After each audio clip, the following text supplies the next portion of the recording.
Après cela, je répandrai mon esprit sur toute chair. Vos fils et vos filles prophétiseront, vos vieillards auront des songes et vos jeunes gens des visions. Même sur le serviteur et sur le servante, dans ces jours-là, je répandrai mon esprit. Acte 2, 16 à 18. Mais c'est ici ce qui a été dit par le prophète Joël. Dans le dernier jour, dit Dieu, je répandrai de mon esprit sur toute chair. Vos fils et vos filles prophétiseront. Vos jeunes gens auront des visions et vos vieillards auront des songes. Oui, sur mes serviteurs et sur mes servantes, dans ces jours-là, je répandrai de mon esprit et ils prophétiseront. Je me redéclarerai sur la vie de celui qui écoute les sons de ma voix ce matin et cet après-midi et ce soir. Je déclare sur toi au nom de Jésus que le Seigneur répande son esprit sur toi et que tu te mettes à prophétiser. Que la puissance de Dieu vienne sur toi pendant que tu serais en train de suivre cet enseignement et que tu te mettes à prophétiser.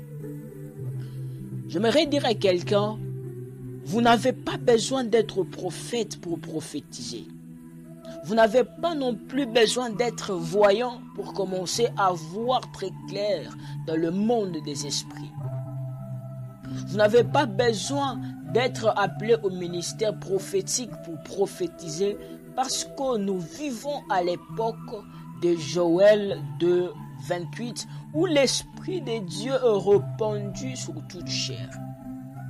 Vous n'avez pas besoin d'un niveau de spiritualité plus élevé pour voir et entendre Dieu d'une manière claire. Mais vous devez tout simplement être ouvert pour recevoir. Si vous avez faim et vous avez soif de vivre Dieu au quotidien, si vous poursuivez le prophétique avec passion, soyez assurés qu'un jour, soyez assurés qu'une nuit, un matin, un soir, est-ce que je suis en train de parler à quelqu'un? Soyez assurés qu'un jour votre âme sera satisfaite. Alors n'abandonnez pas de poursuivre le prophétique, n'abandonnez pas de chercher la présence de Dieu afin que cette présence vous amène dans une autre dimension du prophétique. En tant qu'étudiant du Saint-Esprit et des choses de l'Esprit, je ressens chaque jour cette pulsion intérieure encore plus que jamais, alors que plusieurs personnes me parlent et ils m'expriment leur désir de mieux comprendre Dieu et de mieux comprendre ses voies. Alors, ce que je suis en train d'enseigner, c'est pour permettre aux enfants de Dieu, pour permettre aux personnes qui aiment communiquer avec Dieu d'une manière très claire à pouvoir apprendre à mieux comprendre et à discerner la voix et à discerner les voix de Dieu. Alors, vous devez savoir qu'en termes de temps et de saison, comme dans les calendriers de Dieu, nous sommes maintenant dans la saison mûre. Nous sommes maintenant au moment opportun où nous devons envahir le royaume du prophétique, où nous devons envahir le royaume spirituel. Parce que si vous remarquez aujourd'hui, vous verrez que de partout, que ce soit le magicien, que ce soit les occultistes, ils ne se cachent plus en fait pour inviter les gens à adhérer dans leur sexe, alors dans leur secte plutôt. Alors nous étant des enfants de Dieu, nous devons faire très attention à savoir discerner la volonté, la voix et à savoir comment Dieu nous parle pour ne pas être dupés dans ces voies-là. Alors, nous sommes en train de parler sur 3 clés pour apprendre ou pour opérer avec détail, avec perspicacité ou avec précision dans le règne ou dans le royaume du prophétique. Alors, vous devez savoir qu'il en existe, il y a 4 dimensions en ce qui concerne la précision prophétique. Donc, c'est-à-dire, si tu veux prophétiser avec la précision dans le règne du prophétique, il faudra que tu aies au moins 2 ou 3 de ces dimensions de la précision prophétique. La première dimension, on appelle ça la dimension de la perspicacité prophétique. Dis après moi, la dimension de la perspicacité prophétique. C'est la capacité de comprendre le problème fondamental dans les circonstances dans lesquelles la personne qui est en face de vous, ou soit le peuple sur lequel vous êtes en train de prophétiser, est confronté. Et aussi, ça vous permet de comprendre la vraie motivation de gens, ce qui anime réellement la personne ou ce qui se passe réellement dans la vie de la personne. Lorsque tu opères dans cette dimension, elle te donne une vision vive de voir dans une question. C'est-à-dire, cela va te donner la capacité d'évaluer les problèmes et de le voir d'une manière profonde, c'est-à-dire d'évaluer un problème, d'évaluer un cas qui se présente au-devant de vous, de l'évaluer en profondeur. Et quand vous arrivez à évoluer un cas en profondeur, ça vous permet d'apporter la sagesse, de Dieu dans la vie de la personne qui est devant vous. Alléluia. Parce que cette dimension, elle est la dimension qui permet au prophète d'apporter la sagesse et apporter des solutions au peuple de Dieu. Deuxième dimension, la dimension de la rétrospective prophétique. Répète après moi la dimension de la rétrospective prophétique.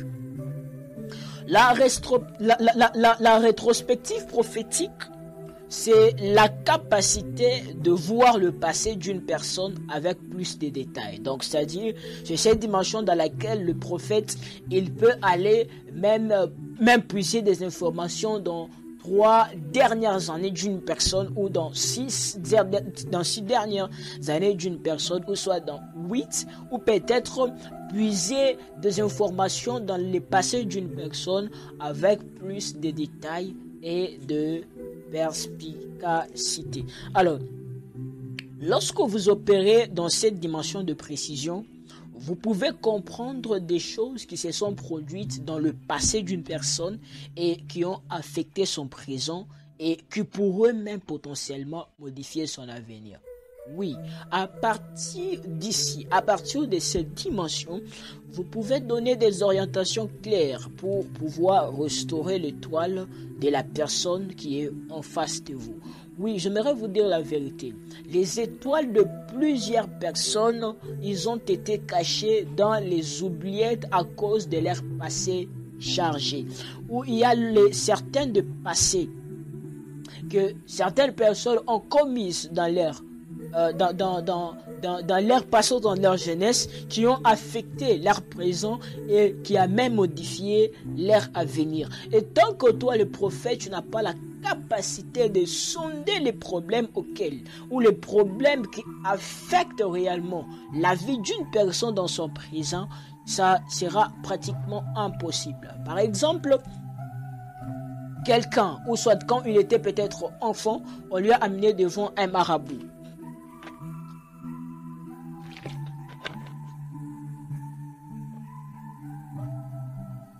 On lui a amené devant un marabout. Et le marabout, par exemple, il a fait en sorte que cette personne reste esclave, ou soit son esclave. Et vous remarquerez que ces genre de personnes, même après avoir donné leur vie à Christ, si on n'arrive pas à découvrir ces problèmes et à les traiter, la vie de cette personne ne sera que misère. Et c'est cette dimension qui permet à un prophète d'avoir cette capacité de sonder les problèmes auxquels la personne a été, ou soit les problèmes qui affectent le présent, ou soit qui a modifié l'avenir d'une personne. Par exemple, quelqu'un qui a signé un contrat peut-être avec les diables, ou soit qui a signé des contrats avec les esprits impurs.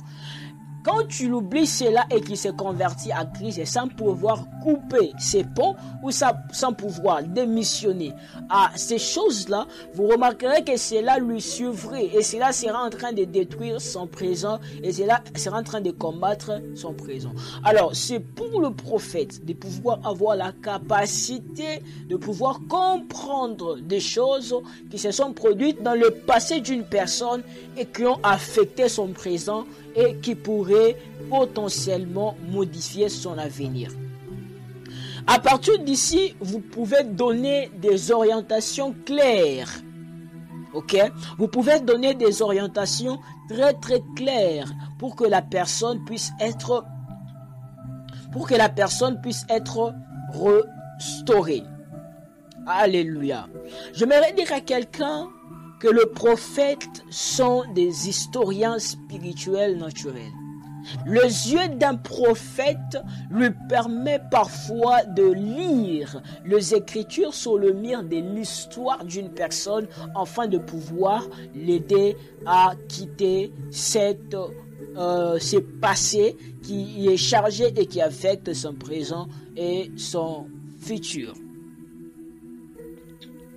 Alors, vous devez aussi savoir que le don du discernement, des esprits d'un prophète, lui donne un niveau de perception prophétique plus élevé qui lui permet de comprendre le profil spirituel d'une personne, qui lui permet de comprendre la personne qui est en face de lui réellement.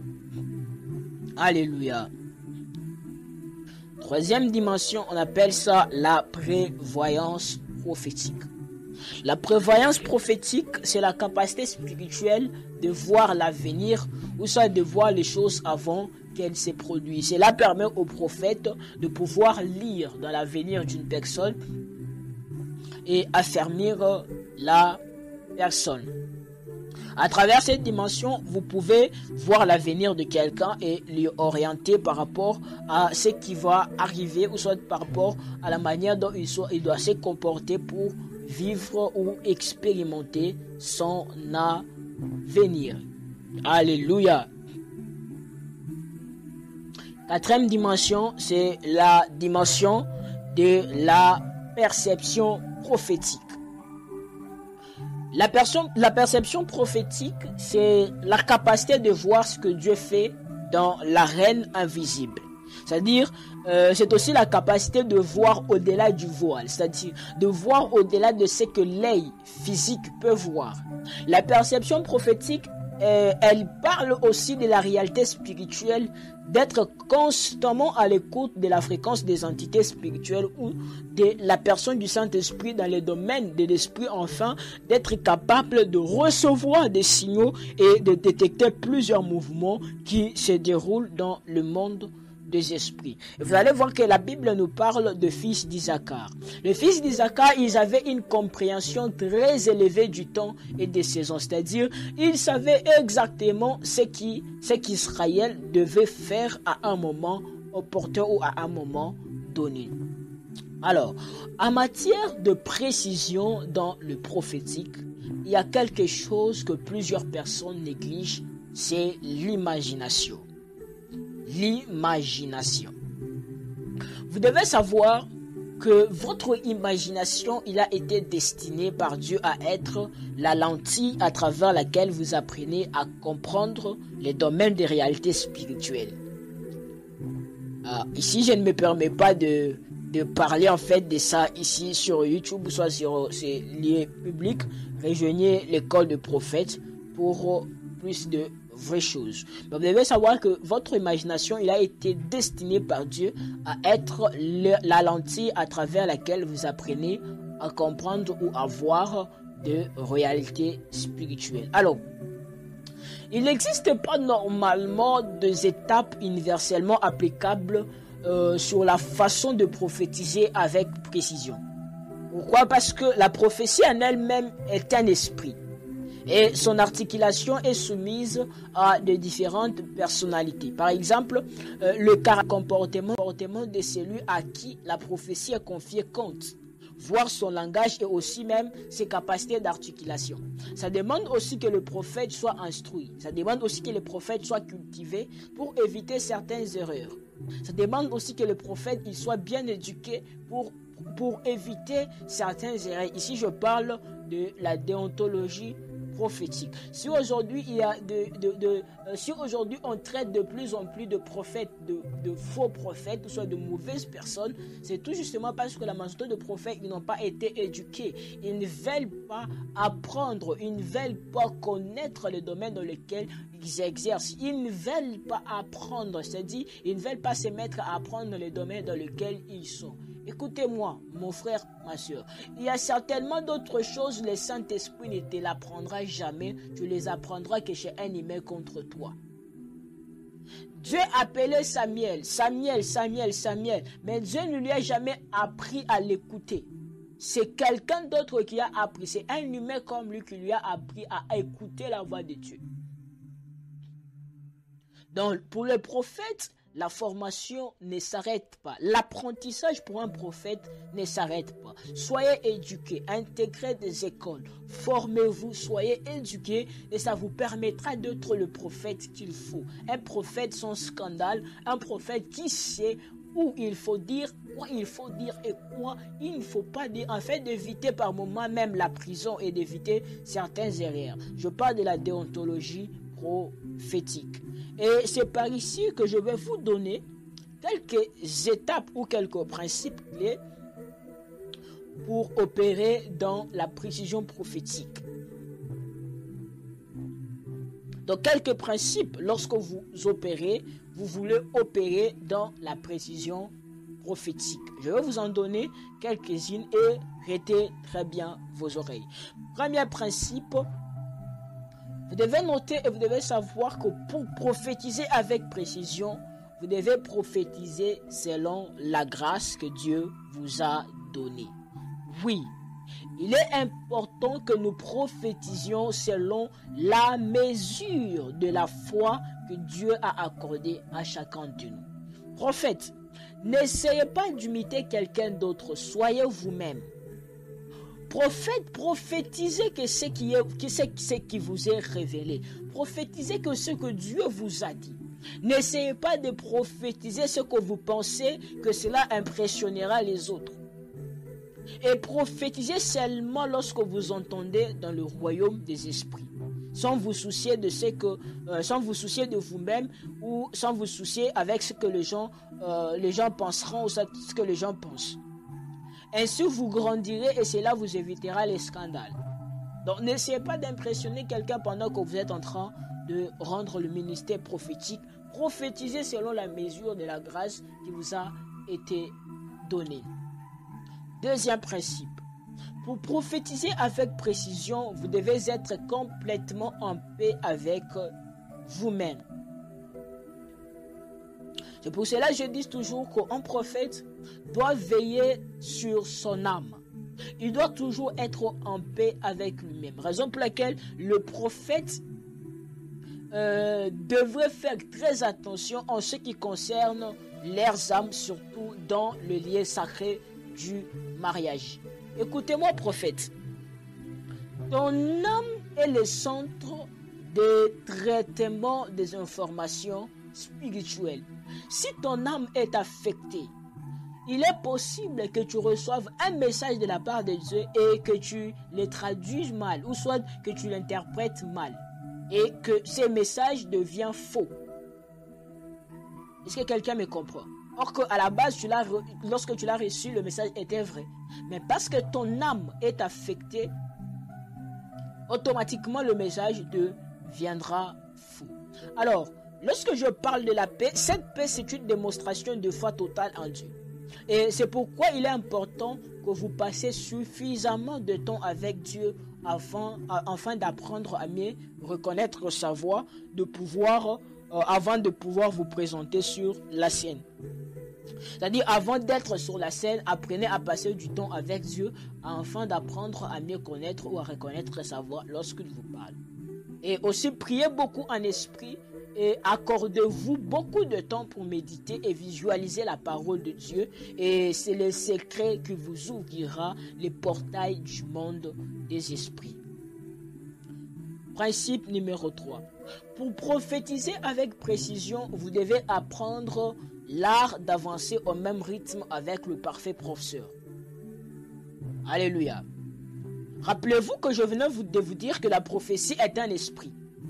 C'est-à-dire, elle peut couler comme le courant d'une rivière. Alors, lorsque vous entrez dans ces flots prophétiques, vous devez apprendre à être à l'écoute de l'Esprit de Dieu. C'est-à-dire, vous ne devez pas aller trop vite ou ça, vous ne devez pas aussi aller trop lentement. Pourquoi? Parce que parfois, la révélation, elle pourrait être rapide. Là, vous devriez aussi prophétiser plus vite. À d'autres moments, la prophétie peut être lente. Là, vous devez aussi garder ce même rythme. Alors, toutes ces choses, ça demande le temps pour les apprendre et pour le maîtriser. C'est pour cela il est important à un prophète d'être formé. Ça te permettra de comprendre comment il faut être dans le domaine du prophétique, c'est-à-dire comment il faudra bouger. Comment il faudra bouger pendant que tu es en train d'opérer dans le ministère prophétique. Alléluia. Alors, vous allez voir que dans certaines circonstances, il est aussi important que vous soyez sensible au royaume des esprits et au mouvement dynamique du Saint-Esprit. Ici, je fais référence au mouvement des anges et aussi à certaines subsistances spirituelles et aussi à d'autres choses, bien sûr.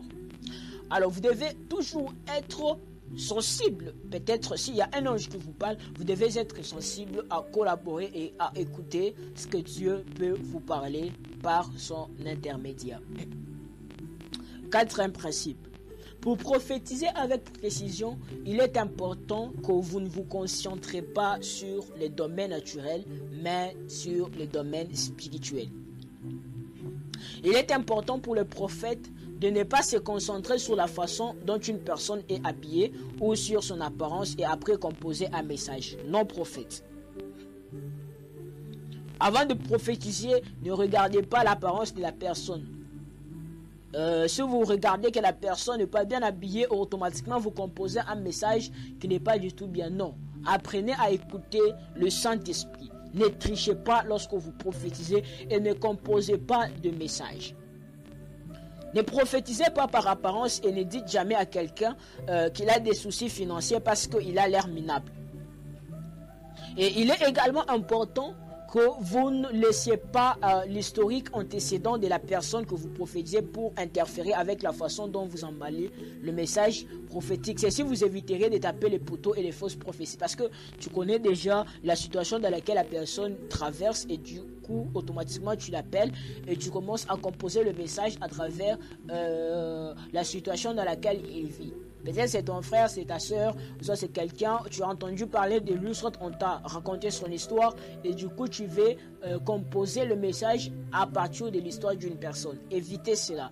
Apprenez à écouter la voix de Dieu. Apprenez à voir dans le monde des esprits. Cela vous évitera de composer de messages et de taper poteau. Principe numéro 5. Pour prophétiser avec précision, chaque parole de votre prophétie devra être dirigée vers l'édification, l'exhortation et la consolation. Prophète. Donc, dans ta prophétie, ta prophétie ne devrait pas ou ne doit pas apporter la condamnation, la division, la malédiction et les confusions dans les familles. Si la prophétie est un avertissement ou c'est une réprimande, elle doit être faite avec amour. Et d'après les protocoles d'accord du ministère prophétique, c'est interdit de le faire en public, surtout si cela touche l'intimité de la personne. C'est la raison pour laquelle vous avez des bureaux. Peut-être la personne qui est en face de vous, sa mère, elle est sorcière. Vous ne pouvez pas vous permettre de le dire en public. Vous ne pouvez pas le permettre de le dire au micro. Ou peut-être la sœur de la personne, c'est celui qui l'ensorcelle. Vous ne pouvez pas vous permettre de le dire au micro. Peut-être vous passez à la télé, vous ne pouvez pas vous permettre de le dire au micro. Raison pour laquelle vous avez des bureaux. Donc, il faudra respecter les protocoles d'accord du ministère prophétique qui interdit de parler de l'intimité d'une personne en public. Principe numéro 6. Pour prophétiser avec précision, il est important que vous écoutiez clairement avant de parler. Oui, prophète, évitez de tâtonner pour obtenir une révélation lorsque vous prophétisez. Et prophète, parlez que lorsque vous êtes sûr. Et taisez-vous lorsque vous n'avez pas entendu quoi que ce soit. Si vous vous sentez agité dans votre esprit avant de donner une révélation ou une prophétie, cela pourrait être un signe que la parole prophétique n'est pas totalement réglée, c'est-à-dire elle n'est pas totalement prête à sortir. Donc, vous devez encore patienter avant de la libérer. Parfois, la révélation pourrait être claire, pourrait être correcte, pourrait être vraie. Mais quand vous la donnez avant l'ego du parfait professeur, elle sera prise à la légère. La raison pour laquelle vous voyez qu'il y a certains moments vous profitez sur la personne et la personne n'est pas du tout d'accord avec ce qu'on vous dit. Tout soit la personne n'est pas émerveillée parce que vous dites, ou soit vous dites à la personne de ne pas sortir et vous voyez que la personne sort. Donc ça dit, votre prophétie n'arrive pas à toucher le cœur de la personne. Pourquoi? Parce que par moment, il y a eu de l'hésitation avant de pouvoir donner la prophétie. Et s'il y a de l'hésitation avant de donner la prophétie, cela veut tout simplement dire que le prophète devrait patienter encore un peu avant de donner la prophétie. Les prophètes devraient patienter avant de donner la prophétie. Alors, prophète, il est important de ne pas ignorer ses sentiments. Comme un prophète, il est très important de ne pas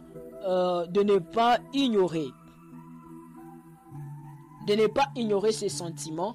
Vous devez apprendre à écouter à l'intérieur de vous. Vous devez apprendre à écouter votre cœur avant de parler. Et ainsi, vos paroles auront du pouvoir. Alléluia. Prions. Dieu des esprits de prophètes, Ata El Roi, les dieux que nous invoquons, toi que nos pères ont cherché et qui les a ouverts les yeux. Ce matin, ce soir et cet après-midi avec mes frères et sœurs, nous croyons en toi comme de petits enfants. Nous te supplions que tu déverses ta lumière dans nos yeux afin que nous soyons capables de voir et de prédire avec précision comme le fils d'Issachar. Seigneur, nous prions que tu déverses ta lumière dans nos yeux afin que nous soyons capables avec mes frères, avec mes sœurs, de voir l'avenir, de comprendre ce qui s'est passé dans le passé, de prophétiser sur le présent et de voir avec précision l'avenir d'une personne. Seigneur, tu as dit que dans les derniers jours, tu répandras ton esprit sur toute chair. Vos fils et vos filles prophétiseront. Seigneur, nous voici en train de soupirer. Nous voici en train d'aspirer. Active les prophétiques en moi, afin que je sois capable de détecter les problèmes auxquels ton peuple est confronté. Seigneur, la Bible dit que tu n'as pas changé. Tu es le même qui a travaillé avec Élisée. Laisse que l'esprit prophétique qui était sur Élisée vienne sur moi. Comme Ézéchiel, laisse que ton esprit m'amène dans les eaux profondes du prophétique. Les ouvrailles de compailles de l'ochi de blis, sauntailles de membres de Lévi. Imamuntu li mishini mahantu le kimpai de Levi alure blaso de baye ka La chibrato vide blai de luz makante lebria. Oto ravaike lo shadabanta limni sumambre deleki. Duva ulema halunde lika makindu zipandi libishi vidika lobrente le miunda ita. Zaza kumbre be chande de briva de pante le mia. Est-ce que tu peux monter en esprit? Est-ce que tu peux monter en esprit? Monte ton esprit, monte ton esprit, monte ton esprit. Désire que Dieu déverse sa lumière dans tes yeux. La Bible dit c'est par ta lumière que nous voyons la lumière. La Bible dit c'est à travers ta lumière que nous voyons la lumière. Prie et dis à Dieu que Dieu déverse sa lumière dans tes yeux. J'aimerais dire à quelqu'un que tu vois à partir de la clarté et à partir de la quantité de la lumière qui est dans tes yeux. Plus ta lumière est grande, plus tes yeux verront très loin. Plus il y a de lumière, plus tu verras avec clarté. Plus la lumière est là, plus tes yeux seront clairs. Manto ilemli shandebantaya. Désir encore plus profond. Oublie ce qui se passe autour de toi maintenant. Concentre-toi à aller dans la profondeur cette nuit. Concentre-toi d'aller dans la profondeur ce matin. Concentre-toi d'aller dans la profondeur cet après-midi. Tu es au travail, tu entends le son de ma voix. Tu es dans ta voiture, tu entends le son de ma voix. Commence à vibrer en esprit et m'en lâche de pas. Romli sampara de ka, zizimande de baba shimbro dodobo sampara bayaka, ibreve de compambre de le chande de ba, umbri tandu rebanso mambriche de campare de loba, azuzumi kande le breva la brashan de bronto boya bazim praya, randa da bashi de bronto le brikimandi di bianto baika. Azadouche mimini menimai kuntele leveya sombre de le vacanta la braya ronti amande le bro sabra de vacant praya la zinte le braya. Oh toi l'esprit de prophète, viens sur moi et envoie mon être afin que ma vie devienne prophétique. Oh précieux Saint-Esprit, toi le parfait professeur, visite-moi aujourd'hui. Toi l'esprit qui coule sous les prophètes, coule sur moi. Toi l'esprit qui coulait sur les apôtres, coule sur moi. Coule sur moi, esprit de prophète. Mon âme, mon esprit a soif de toi. Je désire en ces jours de nouvelles expériences, une nouvelle dimension prophétique. Ouais, moi, Seigneur, et que le manteau prophétique tombe sur moi. Merci, Père. Merci, Jésus. Merci, parfait professeur. Qu'il en soit ainsi et pas autrement. Amen.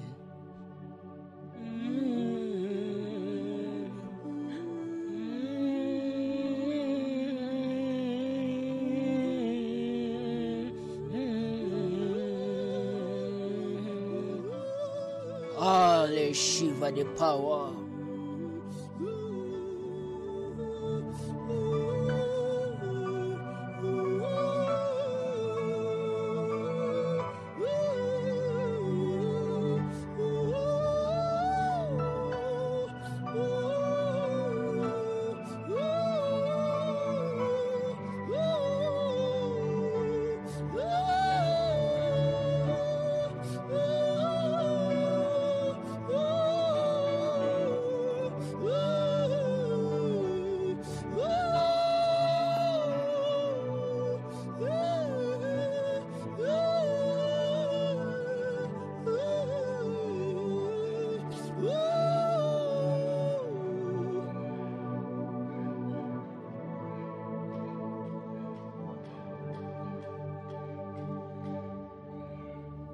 Cast your tithes.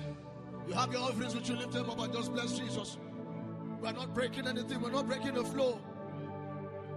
Let the baskets go round.